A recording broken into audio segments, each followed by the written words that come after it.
want the top. All my people right there in the back of the spot, I need the top.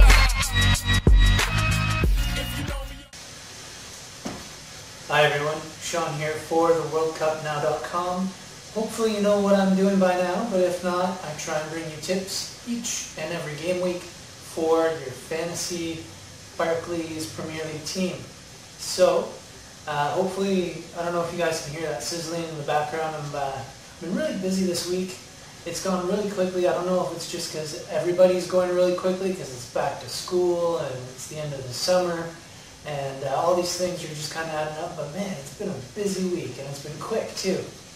And I actually had someone come up and, have to kick me in the butt and be like, all right, Sean, come on, like pick up the pace, let's go.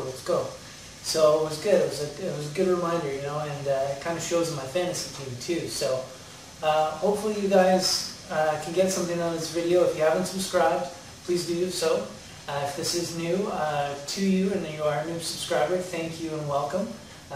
New videos every Thursday, and I try and go through some pointers that may be obvious and maybe something that you never thought of before.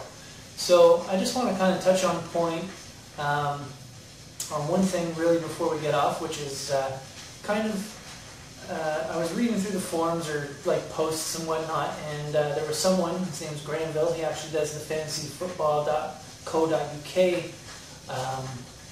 They do a video or they do a weekly post similar to what I do as well, but there's two of them and they talk back and forth and they go on for about 45 minutes, and I mean, geez, I could probably go on for 45 minutes too if I had someone else to talk with.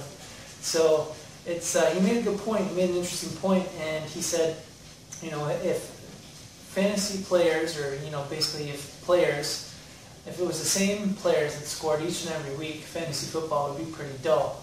And, at first when I kind of took that, I was like, yeah, that's kind of right. And then I thought a little bit more about that. And, it was kind of encouraging because, just because your fantasy team isn't doing well, it doesn't mean that you've chosen improperly.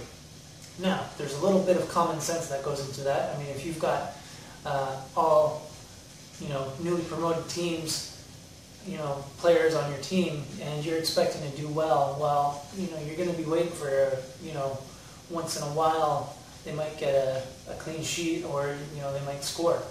But again, I think we're kind of spoiled for choice this season, and I think that's what's going to be interesting about this season, is that there's going to be a lot of choice in terms of midfielders. We're not even into the international break.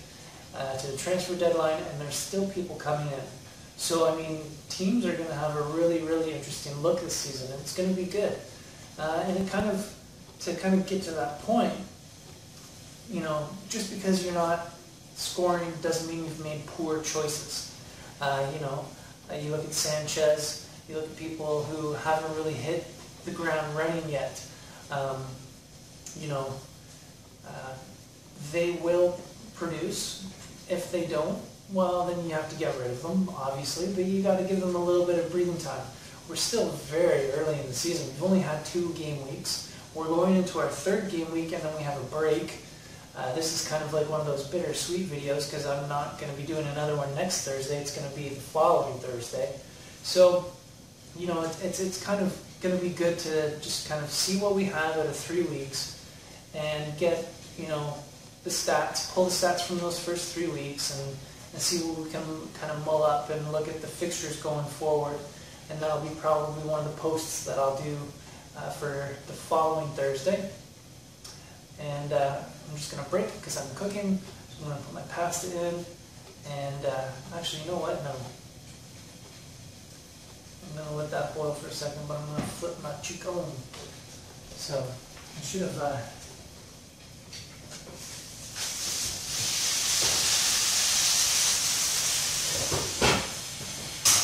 Alright,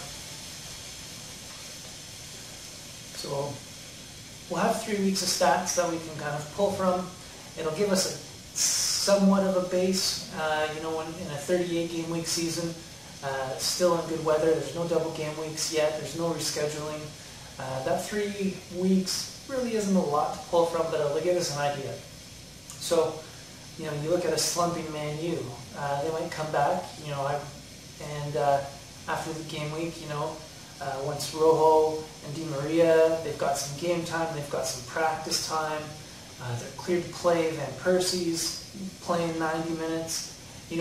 That just those factors there can definitely change the impact of a fantasy season.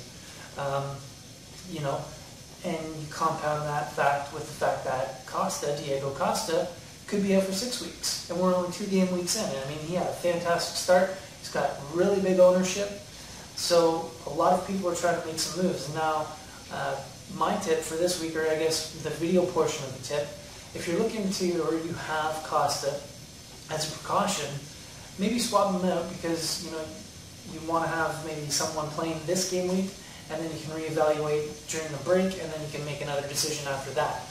You wouldn't lose too much in terms of transfer value, but you might gain something in terms of who you pick up. Now, in terms of who I would suggest for picking up, obviously Jovetic and Aguero on City. They've kind of hit the ground running as well too. They're picking up a lot of ownership, and they'll probably increase as well. Now, kind of a little hidden asset in terms of forwards would be Adebayor. I think he's probably going to benefit from the midfield that's playing really, really well. Chadley is another one. If you're going to double up on your transfers, that can be another choice as well too. So again, just kind of I just want to reinstill a little bit of confidence in you guys. If you don't feel like your fantasy team is doing as well as you'd hoped, there's going to be a lot of choice this season. I think that's going to be the big thing for this season. You're going to have. There's not going to be like a rule of 4 or a rule of 3 or, maybe even 5. I think there's going to be a lot of choice this season in terms of defenders, midfielders, and forwards all moving forward. And that's still going to change too with the transfer market still being open. So don't lose confidence in your team, but also do use a little common sense too. So, don't hold on to injuries. You kind of want to get rid of those. So, on that, I'm going to wish you guys the best of luck for this coming weekend. It's a long weekend for us here in Canada. So, to all the Canadians out there, enjoy the long weekend, be safe, and to all those who don't, I will think about you on Monday when you are at work, and I am watching, actually, you know what, there's no footy on Monday, that kind of sucks. So I'll probably be stuck doing chores around the house, or I'll probably go out and visit the fam. Anyways, best of luck. And I will see you not next Thursday, but the following Thursday, and we'll have some better tips. We'll go through some fixtures, and we'll set you up moving into the meat of the first half of the season. So, we will see you then. Take care, everyone.